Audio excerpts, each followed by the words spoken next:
बार बार मुझसे मेरे मन ने आग्रह से, विस्मय से, तन्मयता से पूछा है, यह कनु तेरा कौन है, बूझ तो। बार बार मुझसे मेरी सखियों ने व्यंग्य से, कटाक्ष से, कुटिल संकेत से पूछा है, कनु तेरा कौन है री, बोलती क्यों नहीं। बार बार मुझसे मेरे गुरुजनों ने कठोरता से, अप्रसन्नता से, रोष से पूछा है, यह कान्हा तेरा आखिर कौन है। मैं तो आज तक कुछ नहीं बता पाई, तुम मेरे सचमुच कौन हो कनु।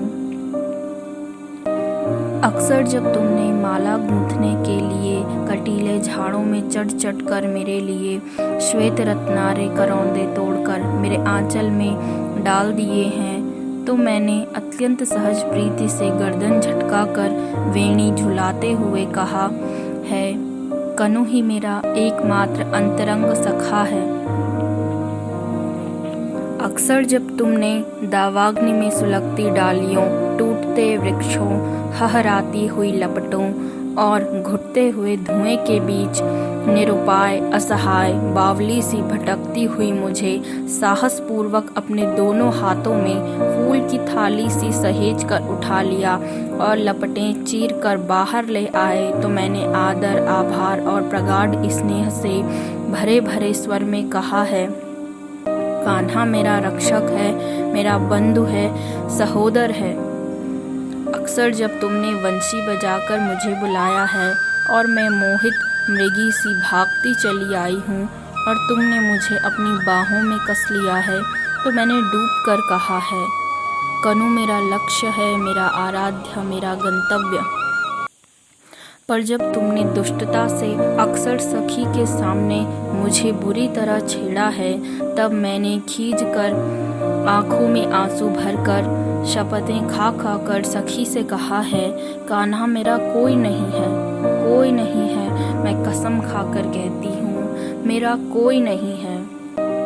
पर जब दूसरे ही क्षण जब घनघोर बादल उमड़ आए हैं और बिजली तड़पने लगी है और घनी वर्षा होने लगी है और सारे वनपथ धुंधलाकर छिप गए हैं, तो मैंने अपने आंचल में तुम्हें दुबका लिया है, तुम्हें सहारा दे देकर अपनी बाहों में घेर गांव की सीमा तक तुम्हें ले आई हूँ। और सच सच बताओ तुझे कनु सांवरे कि उस समय मैं बिल्कुल भूल गई हूँ कि मैं कितनी छोटी हूँ और तुम वही कान्हा हो जो सारे वृंदावन को जल प्रलय से बचाने की सामर्थ्य रखते हो, और मुझे केवल यही लगा है कि तुम एक छोटे से शिशु हो, असहाय वर्षा में भीग भीग कर मेरे आंचल में दुबके हुए। और जब मैंने सखियों को बताया कि गांव की सीमा पर चितवन की छांव में खड़े होकर ममता से मैंने अपने वक्ष में उस छौने का ठंडा माथा दुबकाकर अपने आंचल से उसके घने घुंघराले बाल पोंछ दिए, तो मेरे उस सहज उद्गार पर सखियां क्यों कुटिलता से मुस्काने लगी, यह मैं आज तक नहीं समझ पाई। लेकिन जब तुम्ही ने बंधु तेज से प्रदीप्त होकर इंद्र को ललकारा, कालिया की खोज में विशैली यमुना को मथ डाला है, तो अकस्मात मुझे लगा कि मेरे अंग अंग से ज्योति फूटी पड़ रही है। मैं तुम्हारी शक्ति तो मैं ही हूँ, तुम्हारा संबल, तुम्हारी योग माया इस निखिल पारावार में ही परिव्याप्त हूँ। विराट, सीमाहीन, अदम्य, दुर्दांत। किंतु दूसरे ही क्षण जब तुमने वेतसलता कुंज में गहराती हुई गोधूली वेला में आम के एक बौर को चूर चूर कर धीमे से अपनी एक चुटकी में भर कर मेरे सीमंत पर बिखेर दिया, तो मैं हतप्रभ रह गई। मुझे लगा इस निखिल पारावार में शक्ति सी, ज्योति सी, गति सी फैली हुई मैं अकस्मात सिमट आई हूँ, सीमा में बंध गई हूँ। ऐसा क्यों चाहा तुमने कान्हा?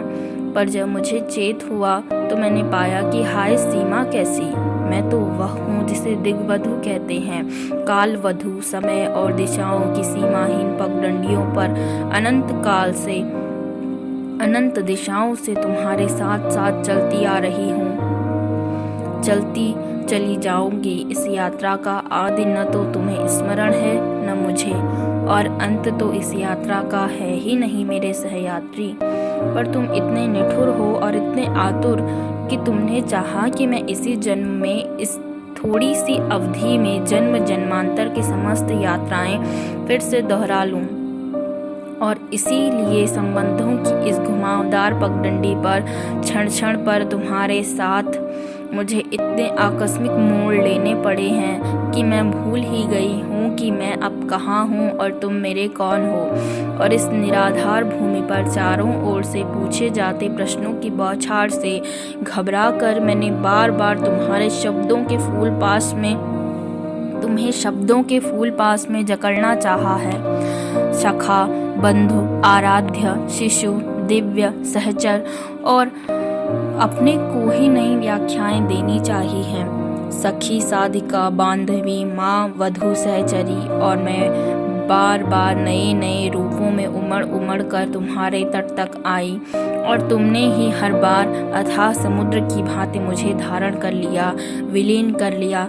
फिर भी अकूल बने रहे मेरे सांवले समुद्र। तुम आखिर हो मेरे कौन? मैं इसे कभी माप क्यों नहीं पाती।